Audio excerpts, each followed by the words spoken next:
US President Donald Trump watched the election of a man who he has dubbed as a dangerous communist as the mayor of New York City. For weeks now, President Trump and his allies have tried to disparage Zohran Mamdani as an extremist and a communist and a danger to New York City. But they were not able to stop the 34-year-old from becoming the first Muslim and first South Asian mayor of New York, and also one of the youngest mayors of New York City.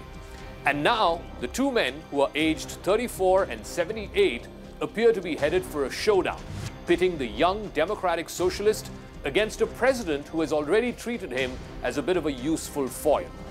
For Donald Trump, Mayor-elect Zohran Mamdani is the face of the Democratic opposition. Just hours after Mamdani's improbable victory, the president said the Democrats were crazy. He painted Mamdani as the future leader of the Democratic Party, something which helps him position Mamdani as a useful idiot. Then a guy comes along, ping, ping. This is these people are crazy. And Mamdani, whatever the hell his name is in New York, no. He thinks it's wonderful to have men playing in women's sports. Trump's aides and allies acknowledged that Mamdani and New York City are likely to be the next targets of President Trump's attacks. But some also caution that Trump has a vested interest in New York's financial success because of his multiple real estate holdings in the city.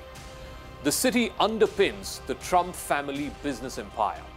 And yet, President Trump has already threatened that he's going to withdraw federal money other than the very minimum that's required for New York City. Although legally, no president can hold back money which Congress has authorized to any state or city for that matter. When the administration has tried to withhold federal funds from cities over immigration or any other policy, it is consistently lost in court. Zohran Mamdani, for his part, also seems ready for that fight with Donald Trump. In his victory speech, he challenged Trump directly. He vowed to fight back against any federal effort that is made to meddle in New York's affairs. He even referred directly to Trump in his victory speech, asking him to turn the volume up. If anyone can show a nation betrayed by Donald Trump how to defeat him, it is the city that gave rise to him.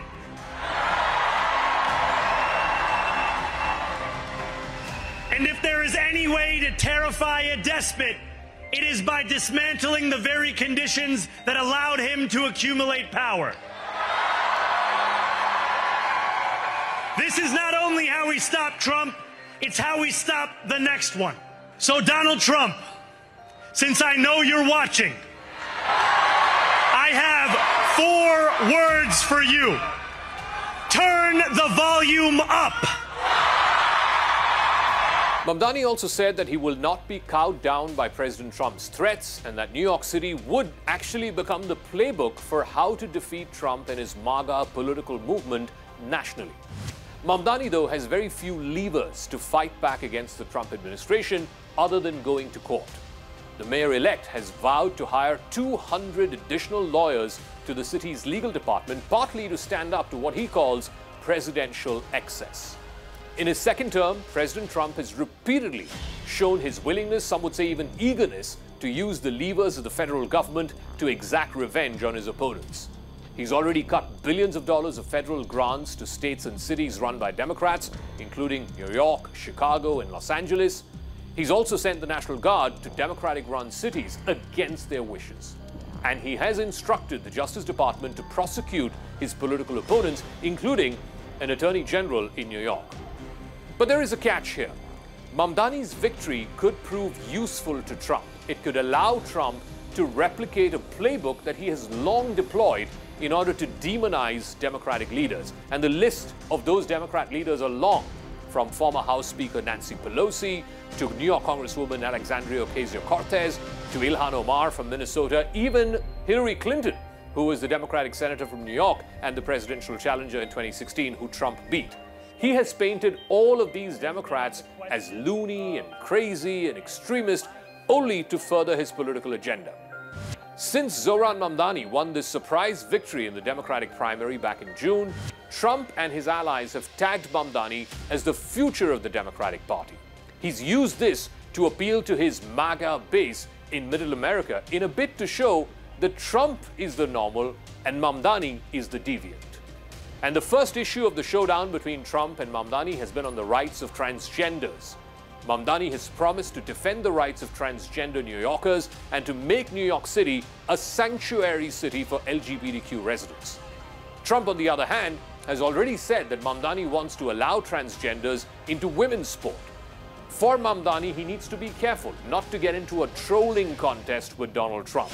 That may not be a particularly politically valuable thing to do, but he needs to also at the same time come across as standing firm against Trump where it is essential, where it is seen that Trump is waging a war against the city. So where necessary, he has to come across as standing up to the bully, but not get down into the mud and be seen as wrestling with the president.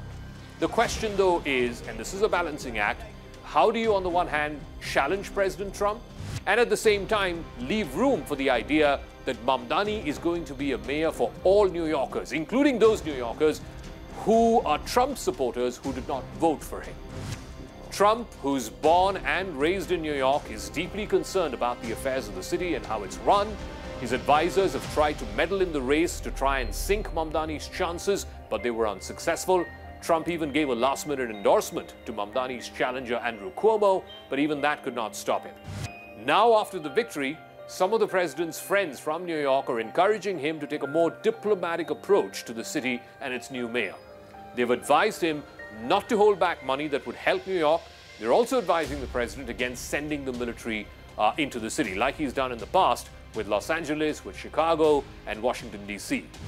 Trump versus Mamdani could be the next big showdown in America, one whose ramifications will go well beyond the city that they both call home, New York.